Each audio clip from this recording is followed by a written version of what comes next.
picture Kirk, Spock, and McCoy on the bridge of the Enterprise.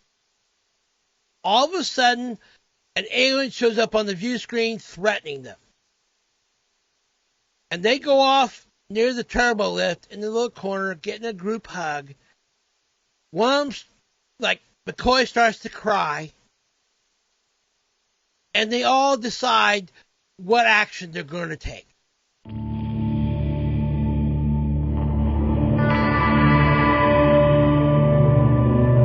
I can't picture that in my mind. That just doesn't look right.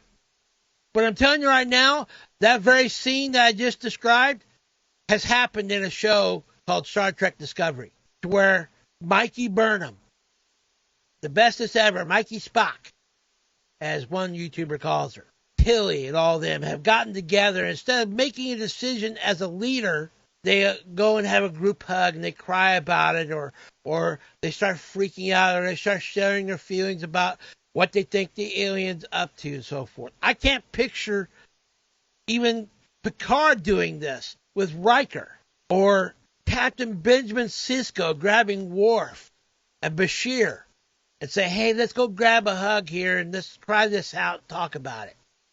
How you guys feel about the Jim Hadar attacking us right now? What do you think we should do? Note the differences here. This is the part that really things I've been seeing, and it took me until I came across this article. I couldn't always put my finger on what I was seeing that was wrong, that was giving me the feeling and the bad vibes of current Trek, and why it didn't feel like Trek. As this right here was one of the things that kind of was a light bulb moment for me when I saw this. I'm going, now I know what's wrong. Note the differences here. Old school Sisko reminds his crew of the expectations he has for them, like a leader does. He doesn't want their input. He is their commander. He is their commanding officer. He expects them to act like Starfleet officers. He unsettlingly critiques their behavior as unbecoming a Starfleet officer. He acknowledges their difficulty. I know it's hot, but it leaves no doubt that he expects them to go beyond that and perform their duties as professionals anyway. New school Tilly motivates her command by making it clear that she sees and hears their concerns and their feelings, and encourages them to work together by seeing the value in their unique life experiences.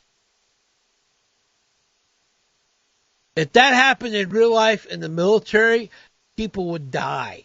Because if there's not a clear chain of command, if there is not a clear person that's in charge in the decision-making of what happens, be it wrong or right, then the people that are being led by that commander perish, including the commander themselves. I think in a real-world experience, Tilly and her crew wouldn't last 5 seconds. Now, I'll be the first one to admit I'm a penguin that I tried to join the military, but due to medical reasons, when I was in high school, I've had asthma all my life, and they wouldn't let me join the military. Matter of fact, I had multiple recruiters trying to get me into all 5 different branches of the military because of what I did on the ASVAB test score. If you don't know what the ASVAB is, it's like the SAT test for the military. I scored a 98% out of 100. I only missed 2 questions. I had every recruiter chasing after me, telling me I could do anything I wanted in the military.